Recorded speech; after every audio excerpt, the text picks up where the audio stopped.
Latido. Latido. Hey, old school, new school football. Yeah, you're listening to the Old School, New School Football podcast, or maybe you're watching it and not listening at all, for all I know.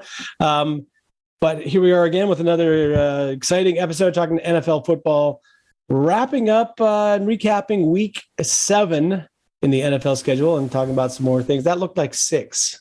See, one more is a 7. Oh, I see the thumb. You're like so European. Gotcha. So Jude, week 7 in the NFL. I'll start it this way. You know, we've now officially reached the stage of the NFL season where the team everybody thinks is like unbeatable, the top team gets knocked off. Is that the way where we're at now? Yeah, I think there's only one domino left to fall in the Arizona Cardinals, but every time we crown a team as the best in the league, they get beat. Tampa Bay, they came out strong to begin the season, and then they lost.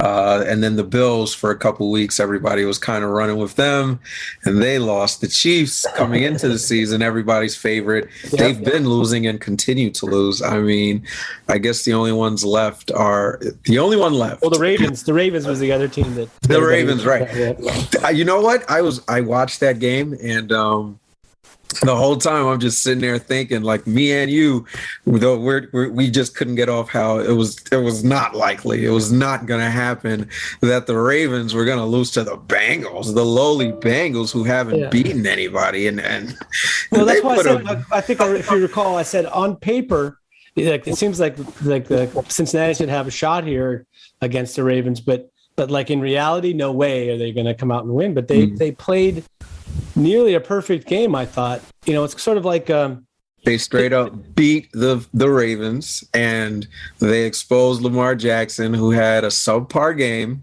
I said it last week. He didn't have a great game, but because it was a W, not many people are going to talk about it. It was another game in which the deep balls were not hitting, the accuracy wasn't there, and you take away his athleticism, and he looks like a subpar quarterback. I mean, I hate it because I love the guy, I love watching the guy, but if you take away the run with Lamar Jackson, as has been the story since he came into the league, he's a subpar quarterback, unfortunately to say. Yeah, well, it's, I mean, we'll get into this discussion a little bit more because I want to talk more about sort of quarterback mobility, but just in general, I mean, let's talk Bengals for a second. It's not just that they beat the Ravens in Baltimore. They're not perfect. I mean, I think their fatal flaw is probably their offensive line play.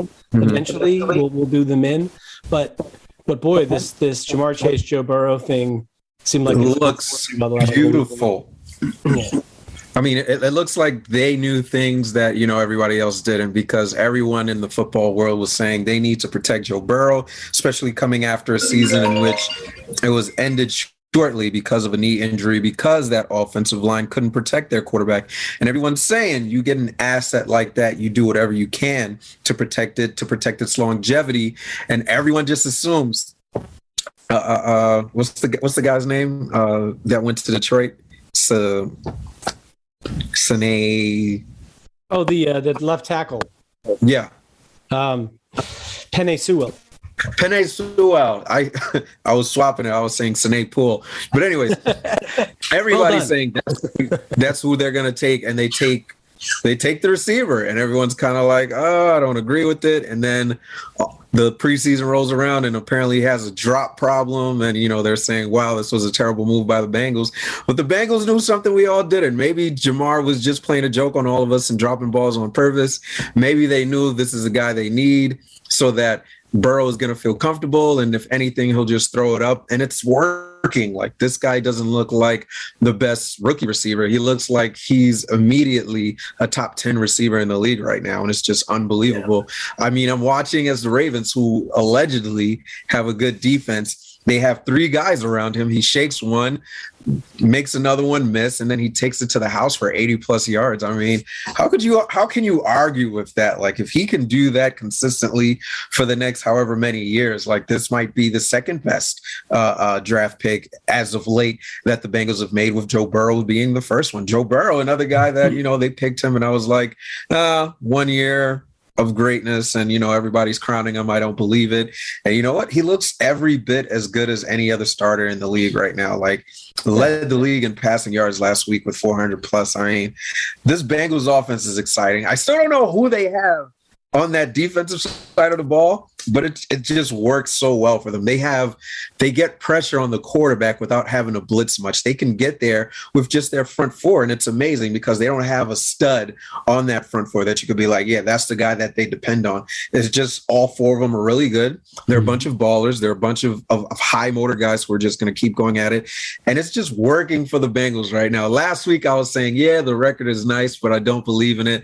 But after that game, I just had to look and just see where can I point on this roster to say, you know what, this makes sense why they're good. It still doesn't really make sense, but watching them, it's like, yeah, these guys are good. I can't deny it. They didn't play anybody really good, so I didn't want to give them too much credit, but this is a quality win. Oh, yeah. Well, a quality win that will go towards us believing in them. I mean, as of right now, they would be the number one seed in the AFC, which, this is not something that anybody thought was going to happen a month and a half ago. At all. Let's talk about the other side. Of things. The Kansas City Chiefs are continuing this deal. Like, are they going to become irrelevant now? I mean, Patrick Mahomes might not play next week. I think he's playing. He was already cleared. He was cleared, but they said that it's still not a sure thing. So I don't know what that means exactly. I think that's more chatter than anything else. I think he's going to play. Like, if he was cleared from concussion, they haven't listed any other injury besides, what was thought to be a concussion.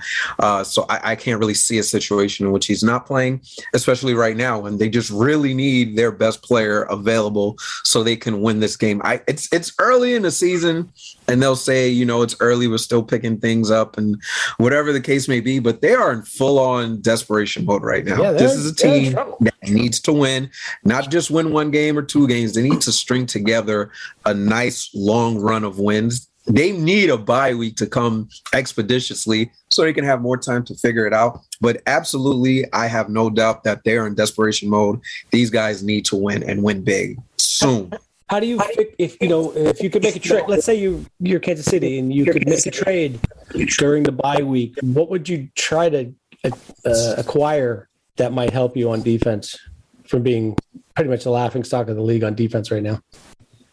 Secondary is such an easy answer because everyone can pass on them. I mean, they have no real number one corner that you can say, okay, at least I know that he can make a play on the ball. He's going to stop this receiver. They don't have that guy there. They have Tyrann Mathieu, and he's a great player, but I've always felt he was a little bit overrated. He's not a guy that's going to just come in and be an enforcer and stop things for you. He'll make a play on the ball when it's up in the air, but he's not a guy that you're going to say he's going to stop the other team's best receiver, best offensive weapon, anything like that. But you know what? It's probably they need players that's going to be like what's been their Achilles heel is they can't stop the run, and they still can't stop the run.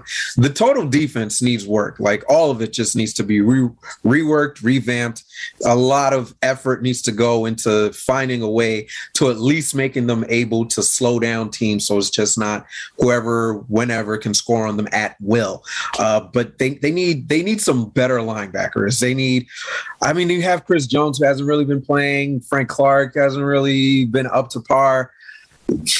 It's just a total defensive meltdown on that side of the ball. But I feel like they need some linebackers that can really just step in there and play the run. Like, they need to stop the run. If you're at least able to take away the run, maybe you're able to play better defense, because now you're not committing, a safety into the box. You're not committing extra defenders into the box to stop the run, and you're not leaving your corners out there on an island where they're getting beat and exposed. That's not the kind of football that they need to be playing. So I would say that the front seven at the very least, but definitely some linebackers that can step up and, take on those blocks and just make plays against ball carriers. See, I think they made a mistake in moving Chris Jones from the middle of the defense to the edge. Yes, Chris Jones can get after the quarterback and whatever, but it changes everything for the linebackers when you don't have that dominant guy in the middle. So I think, that would make your linebackers look – to me, I consider trying to get an edge guy in that it's like a third or fourth, edge guy somewhere else. Bring him in to be your starter on the defensive edge and move Chris Jones back to the middle. That probably makes your linebackers a little bit better, but that's a lot of moving parts. For you're changing your best player's position on the defense to try to help other people. That can be hard too. But yeah, it's a mess. And the Raiders, I'm not sure we believe in the Raiders fully, but the Raiders are on top, and the Chargers look like they're not going anyplace anytime soon. So Chiefs have a real uphill battle. And yeah. I mean, the Raiders are playing like the most inspired ball right now. I've definitely thought Gruden goes down and, this is going to be a dumpster fire now, but it's like 2 wins in a row. It's like a game of swings with the Raiders. They come out. They can beat anybody and they can lose to anybody. They can lose to anybody. You just never know what you're going to get on a week in, week out basis with them. But I mean, right now they're on the upswing. So hopefully they can just ride that wave. And it's nonetheless, it's not like a case in previous years. They've had wins against the Chiefs where it's like, oh, that's a surprise. But for them to beat the Chiefs right now, it wouldn't come as a shock. They'd probably be favored. I mean, most definitely. Yeah. Even in Kansas City, right? Yeah. Even in Kansas City. Let's talk about in the NFC a little bit. Having seen that, this far, who's the best team in the NFC?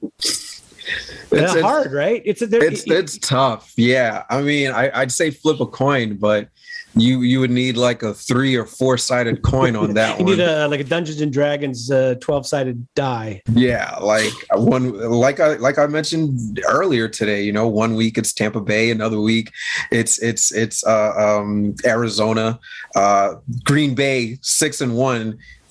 Kind of silently, like maybe the team that nobody's really been talking about, but as long as they have Aaron Rodgers, you can never count them out.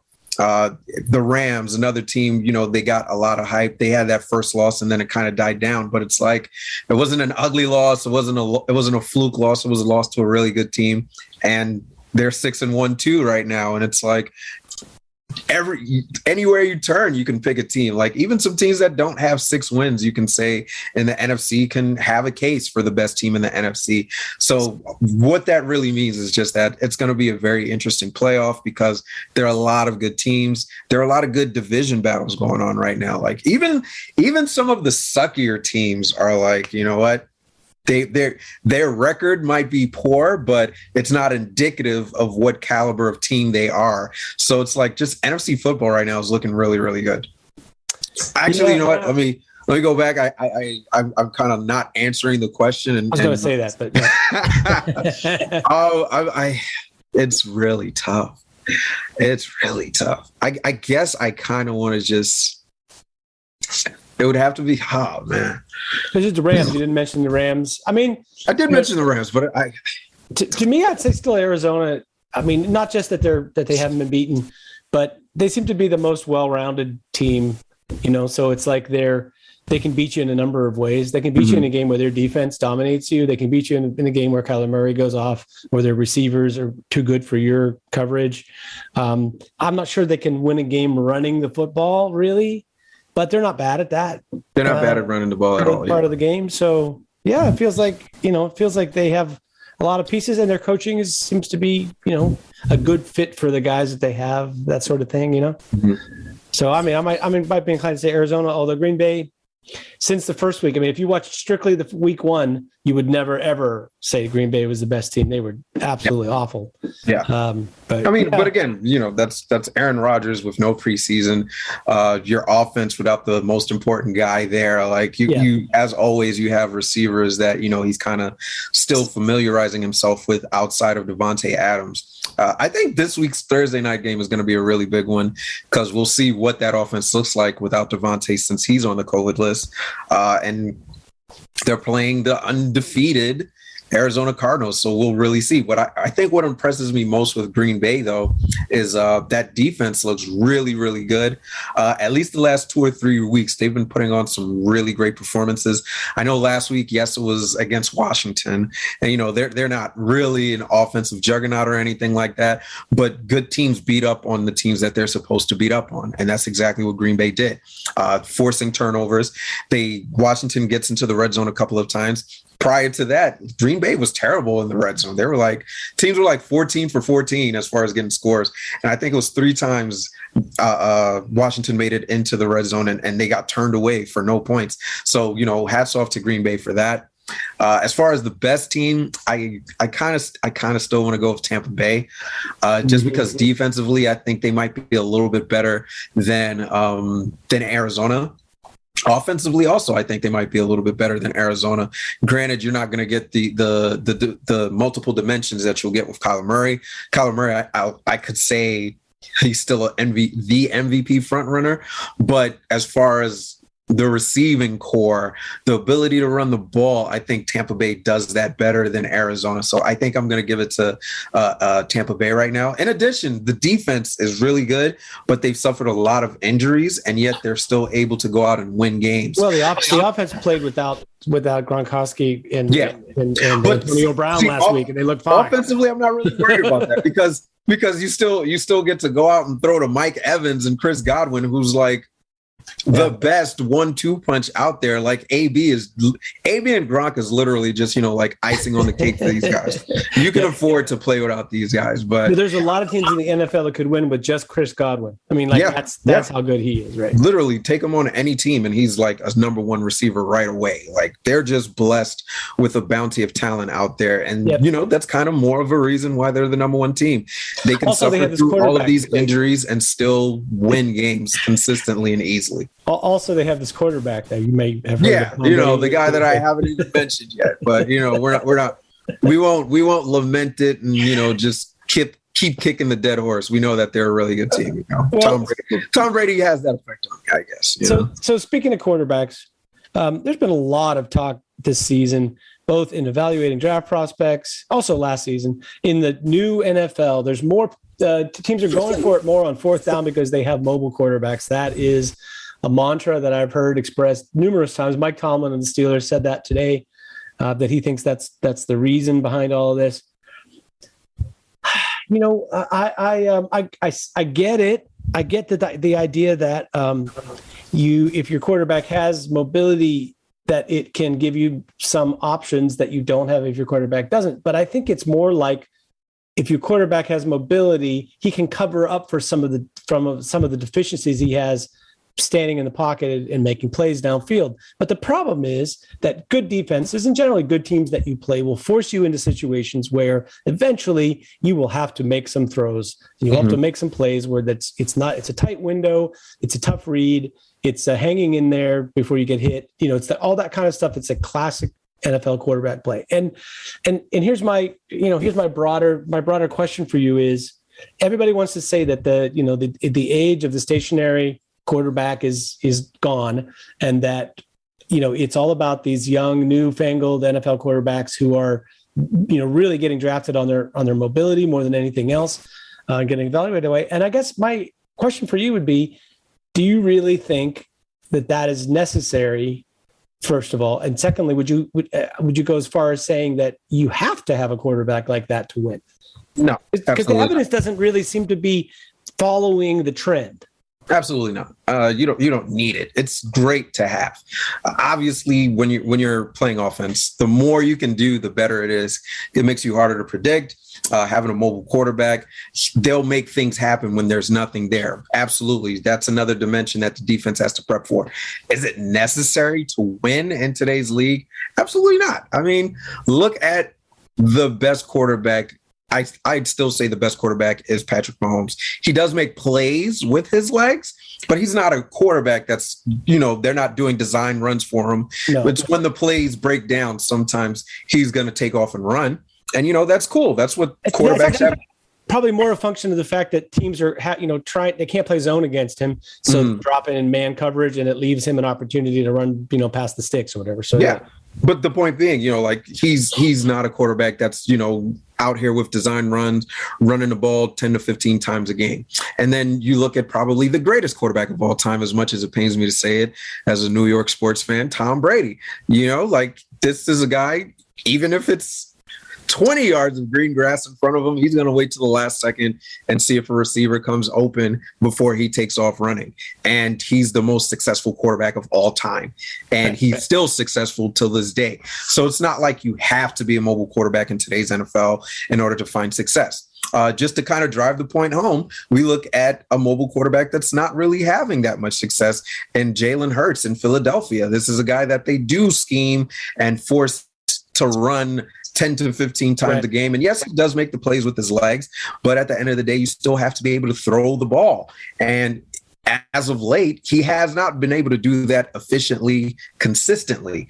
And the Eagles are suffering because of it. Like, yes, you're running the ball and you're getting success there, but your running game as a total is kind of subpar, even though you have, Kenneth Gainwell, who's a really good rookie, and you have Miles Sanders, who is supposed to be the workhorse, but it's we haven't seen anything from him, It's like your quarterback is your main running back now, and running the ball, even though you have a slew of receivers who can make plays, it's just not happening for you, and your team is losing. Like, teams are more than happy to let you run for this, 5 and 10 yards, whatever, and force you to throw the ball when it comes down to it. When you get to the red zone, you can't make it happen. When we force you to run the ball because we have a spy on you, you're making those mistakes. So at the end of the day, like, quarterback is the most important position on the field for a reason.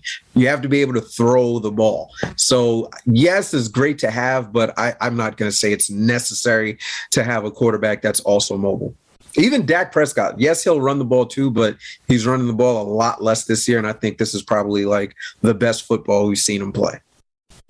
Yeah. And I mean, here's what I would say, two things to this. The first is, if you look back at the Super Bowl champions in the NFL, and you go back as far as, I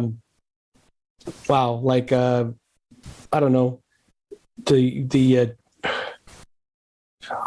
go back even 20 years, the number of quarterbacks who were NFL champions in that time, who you would say are even not statues, just like a little bit of mobility. There's about 3 of them that have won in that period of time. Like Mahomes, Russell Wilson, Patrick Mahomes. It's like Carson Wentz didn't play in that game. I guess I would call Aaron Rodgers like at least a bit more mobile. So those are the 3 guys that I was including. But you have, Ben Roethlisberger's won twice, Eli Manning won twice, Peyton Manning won twice, Brady's won however many he's won, Joe Flacco, even Brad Johnson in Tampa Bay, going back that far. It's like, I guess my point is, that was in the 90s. There is no better version that you're ever going to see of the mobile quarterback, for the NFL than Lamar Jackson. I mean, Lamar Jackson is scary. Every defense that faces him is just concerned about him, killing them, running or moving, and then, doing something with the football, right?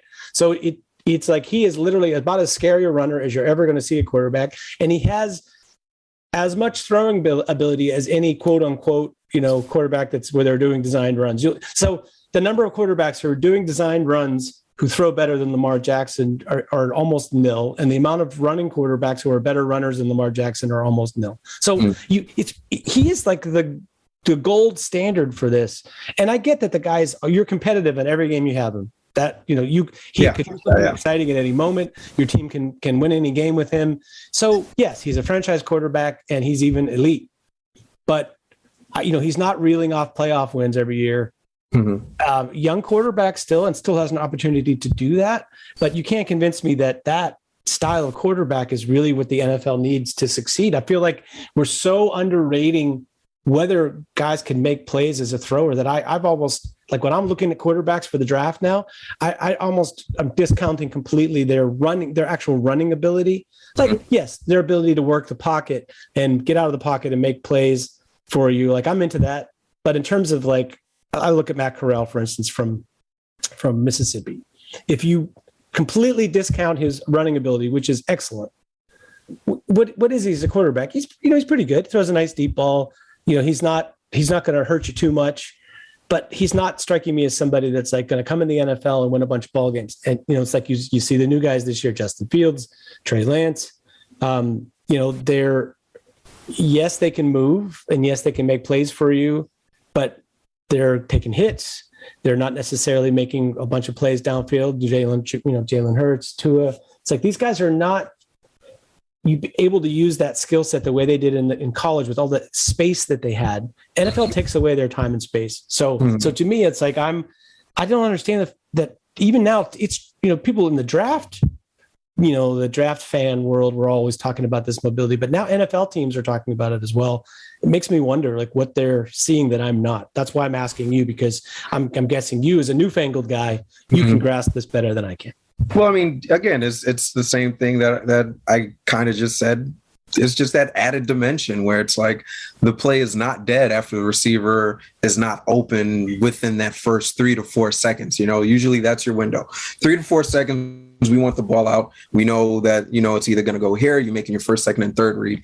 With the mobility of these quarterbacks, yes, you can make those reads and it's not there, but you still have to play defense. You can't just say, okay, he's going to get sacked now because he's escaping the pocket. His receivers are seeing that he's escaping the pocket, breaking off the route, and, that's why you're seeing all these big plays. So that dimension is always there and it's always wanted, because if you have a poor line, then you want that guy that's kind of going to hide some of your deficiencies and just make things happen. I think that's why a lot of people were so big on Lamar, because, a lot of times you're saying, okay, he's about to get sacked. And then he just pops up out of nowhere and he's breaking down field for like 50 yards. And even like with Kyler Murray, he does this really well too, where that pocket is always moving. I feel like most of the time it's a rollout for Kyler Murray, as opposed to him traditionally just sitting in the pocket, dropping back and letting it go. That's a height thing. I think it's a height thing, but it also works for him too, because he also has unbelievable quickness and shiftiness and speed where he can take off as well as throw the ball. I think with Kyler though, he's looking to throw the ball a little bit more than take off. Guys like Kyler and Russell Wilson are anomalies, though.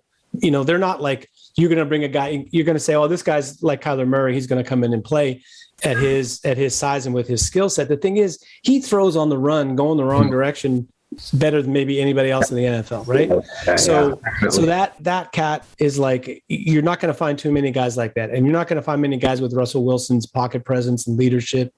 It's like I think if you look at some of the quarterbacks who have done better in the NFL than people expected them to do in the draft, and I'm thinking specifically of Josh Allen and Justin Herbert, they were downplayed in the draft classes because they weren't polished, and they didn't do this. Or they were looking at all their weaknesses, and Herbert doesn't move that well, and Josh Allen isn't accurate, and blah blah blah.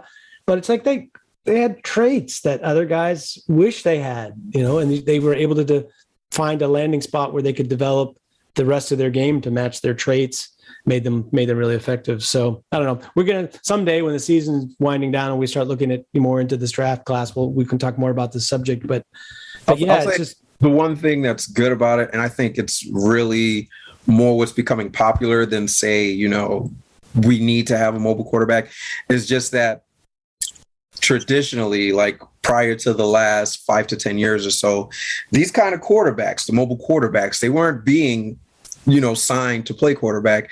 It was always, well, you're a great athlete, so let's see what you can do at receiver. Let's maybe try you at running back. And now teams are kind of straying away from that and saying, you know what, you're a really good quarterback in college being able to run the ball. So let's see if we can translate it into the NFL and see what you can do as a quarterback. So I like that the opportunity is there and guys aren't being forced to play out of position. Because you look at a lot of the quarterbacks who were kind of forced to, find a new position, Terrell Pryor and DeMarcus Robinson, these guys, like, you don't really know about them because they last maybe a year or two and then that's it for them. They're not in the league anymore. So now you have these guys who can run the ball and are really good at running the ball, and maybe they're not as good throwing the ball, but yet they're still able to have longer careers because, you still have the multifacetedness of it. So, you get your opportunities in the league. And I think that's pretty awesome too. Yeah, I'm glad they don't pigeonhole guys. And I'm glad that it isn't, there's, obviously for a long time, an element of racism to it. Like, I'm glad that doesn't exist the same way anymore. But the NFL will likely move more towards what the college game is. Although there's certain things about the college game, the wide hash marks, and some other things that are better suited for a mobile quarterback and spread play. Whereas the NFL with the tighter hash marks, you got to run the ball a little bit more. Things are more compact.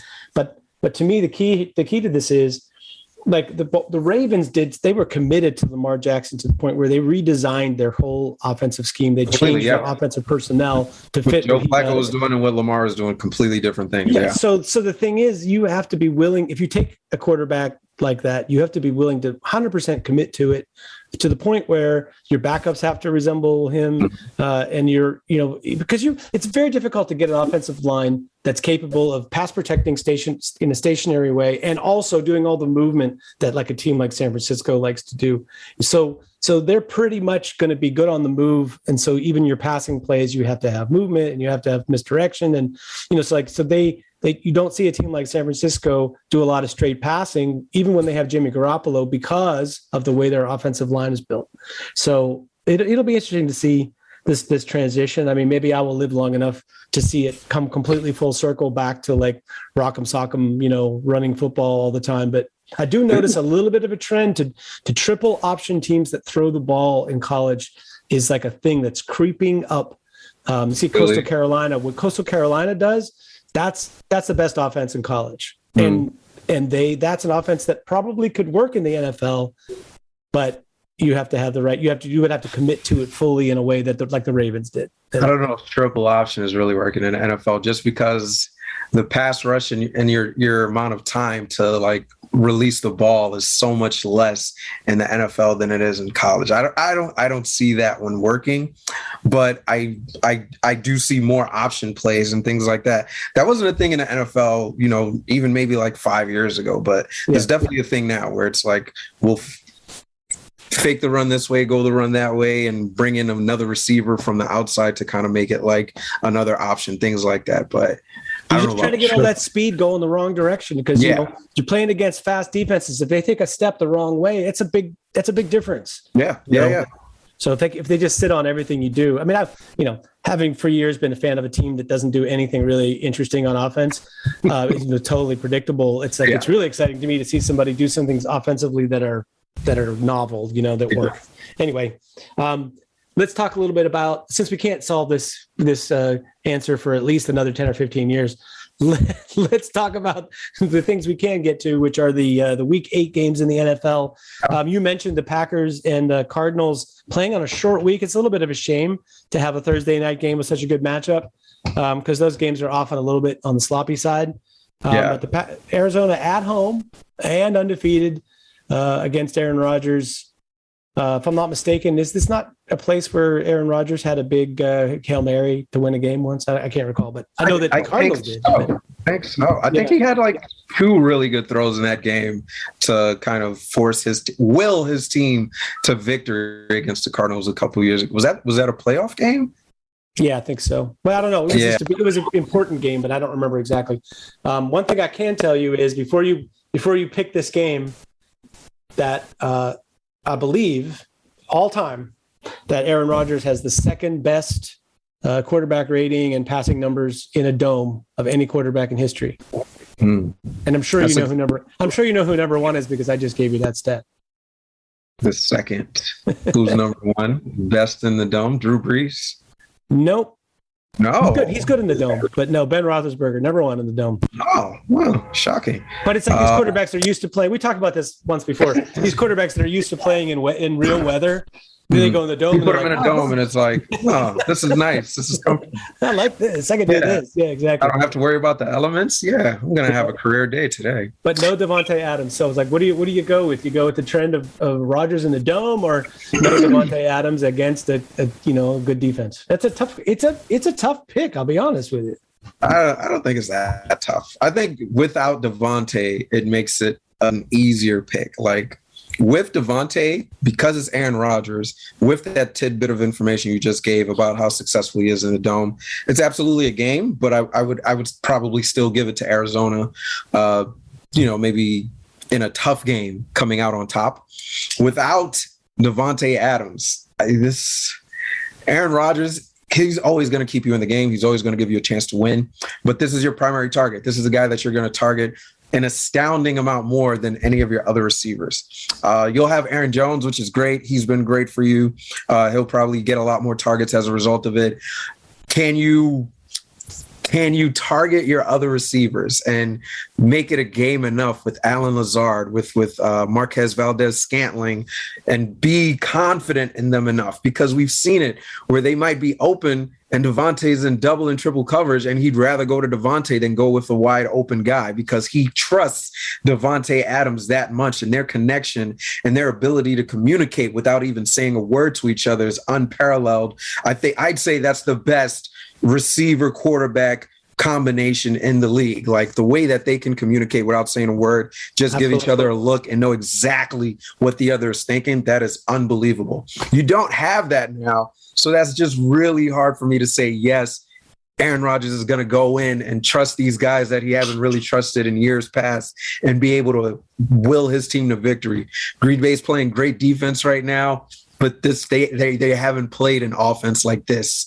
They haven't faced a Kyler Murray who, as we've been, driving that point home all episode, runs the ball, throws the ball, can make anything happen, has DeAndre Hopkins, has AJ Green, has all these receivers that he could throw the ball to, and he kind of has a rebirth in Zach Ertz now, who came out last week and looked like the Pro Bowl tight end that he was in Philadelphia for all those years. So, the rich are getting richer over there, and it's just hard for me to fathom that they'll be able to stop all these pieces while they're missing one of their most important pieces as well. It sucks because I feel like with Devontae Adams, even though he's only one guy, it's a much closer game, a much tougher game, but there's just too much for them to overcome on a short week on the road. I think this is definitely Arizona. I'm going to say this. I think that the Packers will win this game. And I'll tell you, I think their formula is Aaron Jones, and Robert Tonyan is the guy you didn't mention that came back last week. And is that so that running back tight end thing you can do? I think Rodgers, I think that could be enough if you play it right. And both those guys, I think, are good enough for them to put up points. But if the Packers get behind in this game, they're not winning. So to me, I don't mean to hedge my bets. I'm just saying if it plays out that they can run and they can stay in the game early and not get behind in the beginning part of the game, just contain the Cardinals a little bit, then I feel like in a close game, I like their chances. But yeah, they get behind. Some big ifs you're throwing out there. Some big ifs you're throwing out there. I just want to point that out. Of course. But I actually think that, I don't know if you remember, was it the start of last season that Robert Tonyan had like 7 touchdowns in the first 5 weeks or something like that? I think it was a similar situation. Either Adams was out or he was hurt or something. And It seems like that's the guy that Rodgers likes to go to when he doesn't have Adams or doesn't have Adams is taken out, the game somehow. So that's what makes me think there's a little bit of possibility for them. I think if Adams were healthy, I think this is a game that Green Bay wins. Arizona also probably not going to go undefeated. So right. The sort of the bounce of the football kind of thing. I feel like it's definitely those games in the division that they're definitely going to be taking some losses in. And just like you said, if Adams is playing, then, this is very well likely a game in which, the Packers come away with a win. My thing with Tonyan is that last year, even when Adams was on the field, he was still seeing his fair share of targets and given the chance to make plays. This year, it just hasn't really been happening. I think it's only like one game. Yeah, well, it's only been like one game where he's had like over 50 yards or something like that. Like it's just like he's kind of been a missing man in this offense, And I don't know that just like that he'll be able to turn it on. Yeah. So it's like I would like to see it. At least for fantasy purposes, but I don't know if it's going to happen, Yeah.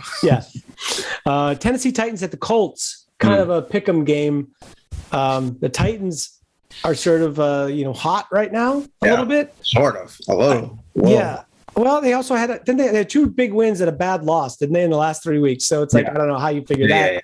Well, the loss is the oldest one, so it's the easiest to forget right now.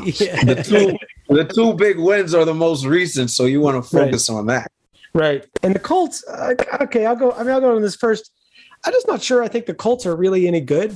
I mean, they basically won the game by throwing, the Joe Flacco DPI ball, where you lob it up in the air deep, and you just understand that there's no chance that you're really going to make a play, but you're probably going to get the defender into pass interference because you've so far underthrown the ball. So I'm just not sure that's a sustainable offense. You know what I mean? I like Michael Pittman, and Carson Wentz isn't absolutely terrible, but I'm not really sure about that team long term. And I think the Titans are just a bit more, believable to me as a team that can win a game, even though it is at Indianapolis. What's your take on this game? I think they're a lot better than the Colts right now. The Colts coming off an ugly win, like that was just a nasty game. So I can't even really analyze and look at it and say, okay, this is what they did well, this is what they didn't do well. So it's more just going off of what we've seen for the rest of the season. So we're taking off a win, and this is a 2-4 team, basically. They run the ball really well. They still have a lot of work to do with passing the ball, and Carson Wentz and T.Y. Hilton. Is he going to play? Is he not going to play? Is he there for the team or not? Michael Pittman has taken a major step forward this season for them, but is he a true number one receiver in this league? I'm not 100% sold on that.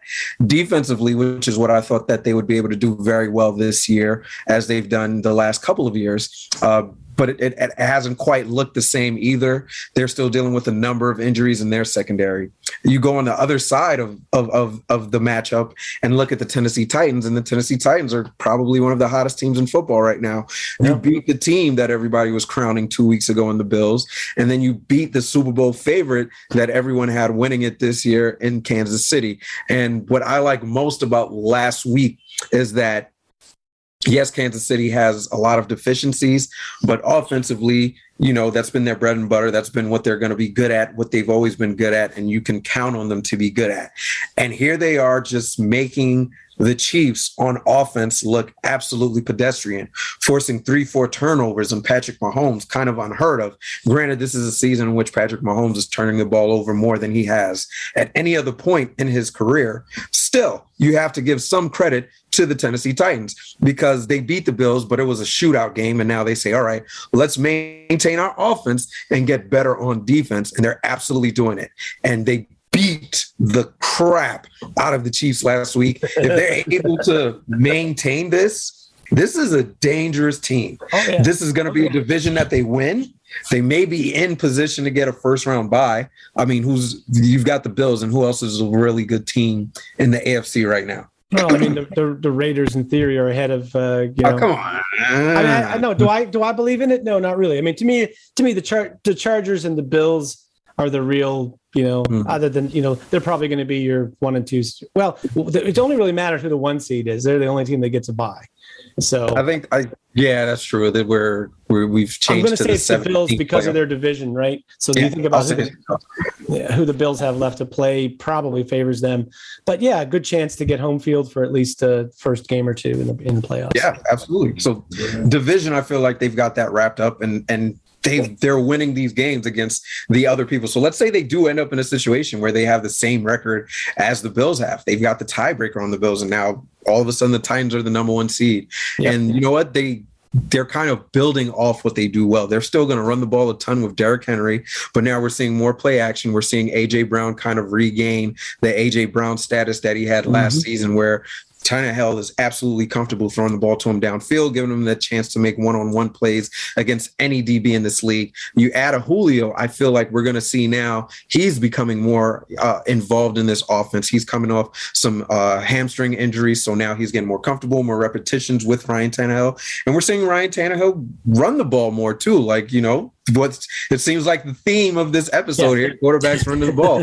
Last week, he comes back with his infamous jump man hopping into the end zone celebration. And, they're doing whatever they want to do offensively right now.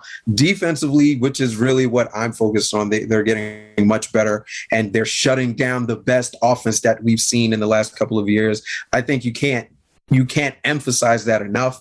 They started off the season really roughly on both sides of the ball. And it's just like, if you wanted a team that you can say has consistently gotten better week after week, even though they did lose to the Jets 3 weeks ago, but week after week have gotten better and built on what works for them and kind of stayed away from what they saw didn't work for them, I think would be the Titans.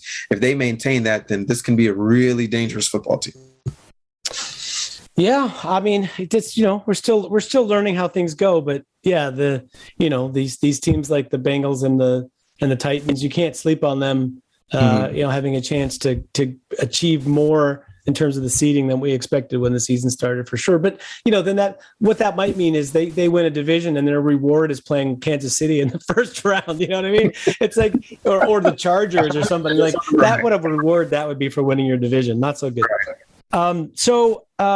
Two more, I think. Pittsburgh at Cleveland. Pittsburgh's a 3.5-point underdog to Cleveland. Pittsburgh was definitely a mess, 2 or 3 weeks ago. Maybe they're a little bit less of a mess now. Yeah. Cleveland is quickly approaching mess territory with the loss of their 2 running backs and Baker Mayfield's shoulder. What do you make of this matchup in Cleveland? Cleveland is the underdog in this one. And No. They're a 3.5-point favorite. 2.5-point favorite. 3.5. It's a little bit surprising. 3.5. Still surprising. Is Baker Mayfield going to play? We don't know. Odell Beckham, both shoulders injured. Nick Chubb, questionable right now. He might play. We don't know. If he plays, that's a big boost for them. But you're still not going to have Kareem Hunt. Jarvis Landry looked like he re-injured his knee last week. So it's a lot of questions. Somebody else had a concussion. I forget who. They had a concussion, I think, as well. Somebody that might be out. Anyway, yeah. We discussed it last week. Case Keenum, he came out and did exactly what we thought he would do. He's not going to win you the game, but he's not going to cost you the game. We're going to run the ball a ton. They were very fortunate that their running back, their fill-in running back, was able to have a really good game, and they didn't have to throw the ball a ton. And they were always Ernest Johnson. They were in the lead the entire time, so they didn't have to play from behind. So that game script just worked really well for them, and they played really good defense last week. Granted, they were playing against a Broncos team that's kind of reeling on their own. You get a much tougher task this week against the Pittsburgh Steelers, who seem to be finding some sort of footing. But if anything, we know that defensively they're a much better team than Denver is. Denver started off the season really great defensively. I'm not sure what's really been happening with them. Nonetheless, much better team right now is defensively, at least, is the Pittsburgh Steelers. So I can't really see why the Steelers would be the underdog in this one. I think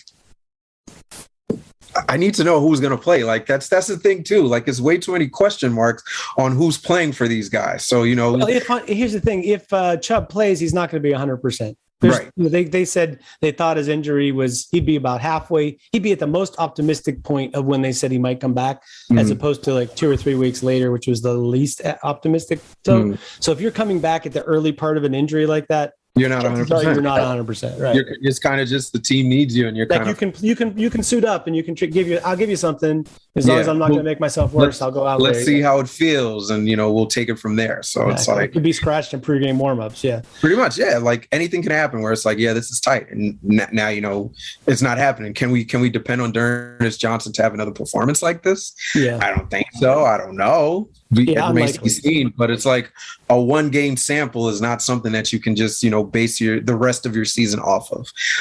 And it's really like the quarterback position. Do we want Case Keenum to come out and do the same thing? You're not going to win a ton of football games playing like that. It was a real conservative game script. He didn't make a lot of splash plays.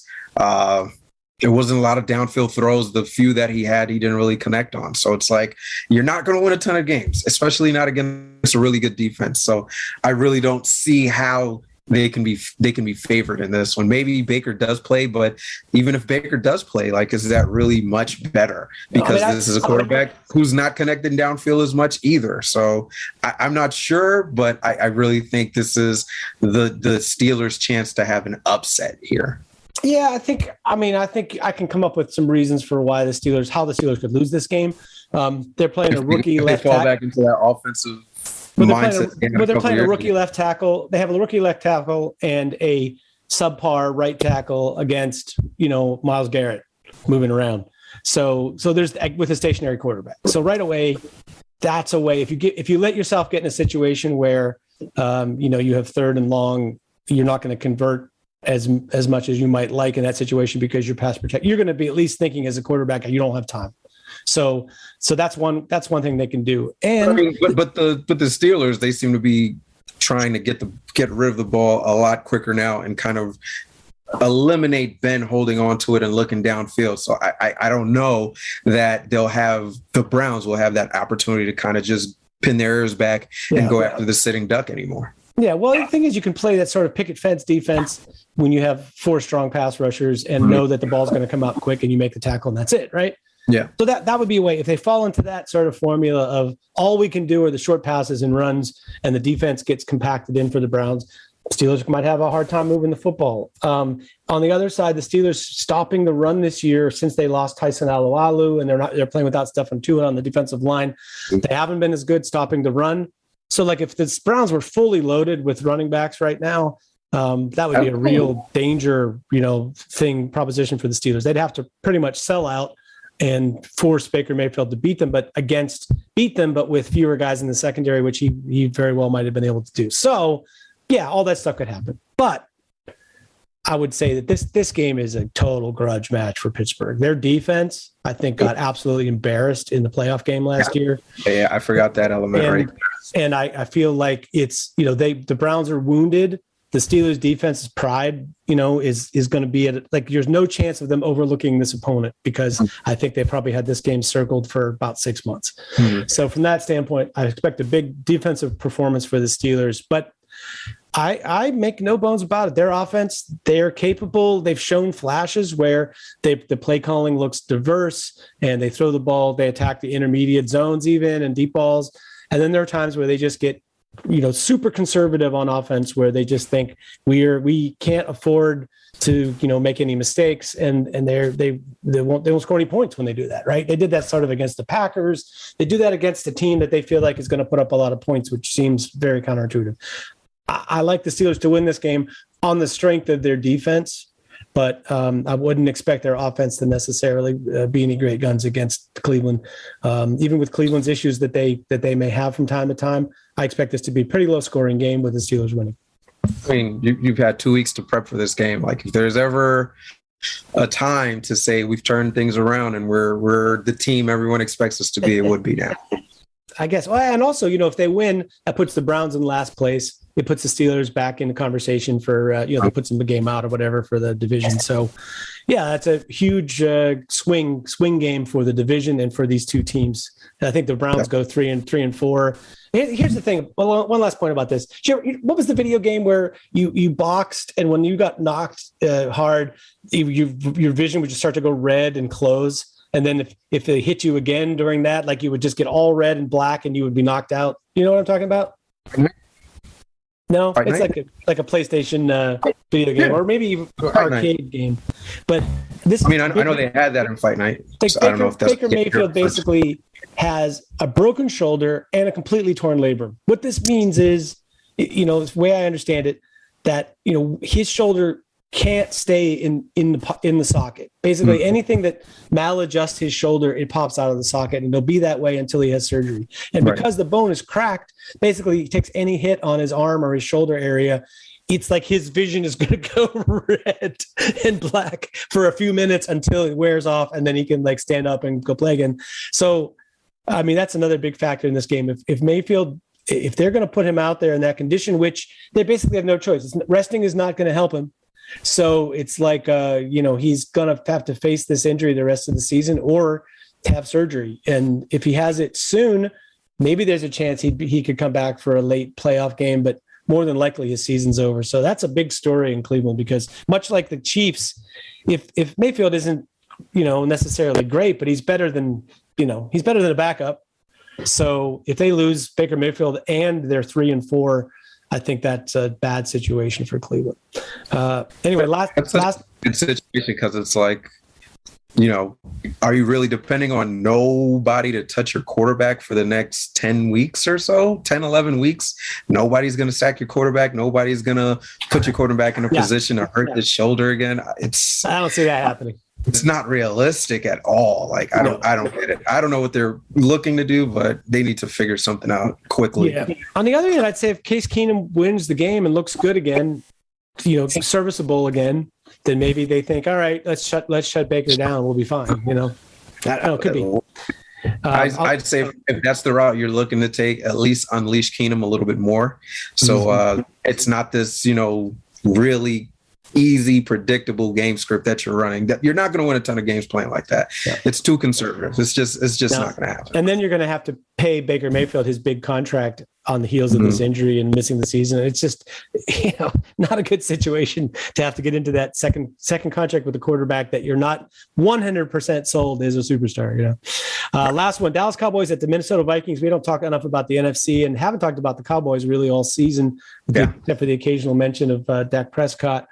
The Vikings, another one of those teams that feel like once in a while they'll surprise you and beat somebody you don't think they can. But I'm not sure. I don't really love their team. They're kind of like the NFC's version of the Raiders. They can beat anybody. They can lose to anybody. It's like they'll play up or down to their competition. Derek Carr or Kirk Cousins? Which one would you take? Derek Carr, Kirk Cousins. Neither. What's crazy? It's because both of these guys get a lot of flack, but both of these guys put together really good, silently good seasons together. Like Kirk Cousins, he's consistently among the league leaders in yards and touchdowns. Derek Carr is the same thing with him.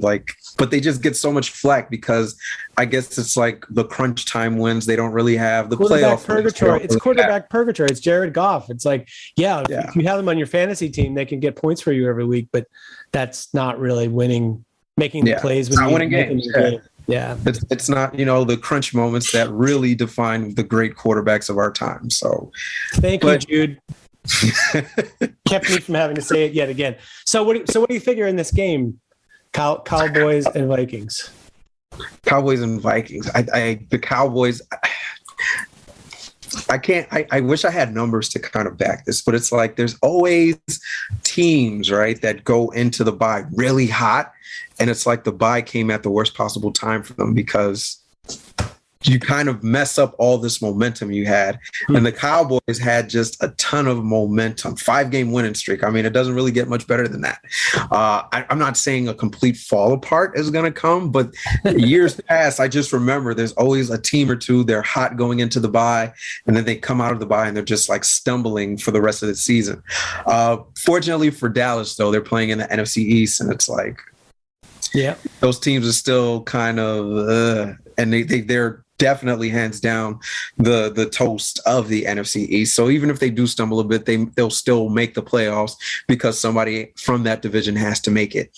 But this is basically a game, I feel like, where they can possibly stumble coming out. Even though you were so hot going into it, you get that week that kind of comes at the worst possible time where you kind of just want to keep building on all the good things you were doing offensively and defensively. Offensively, I don't think nobody had a doubt in their mind that Dallas was going to be good with all the weapons that they have with Ezekiel Elliott, Tony Pollard, and, the slew of receivers. Amari Cooper, Michael Gallup should be coming back from injury soon as well. I forgot. CD Lamb. I was blanking on his name for a second there. Yeah. And of course, Dak Prescott.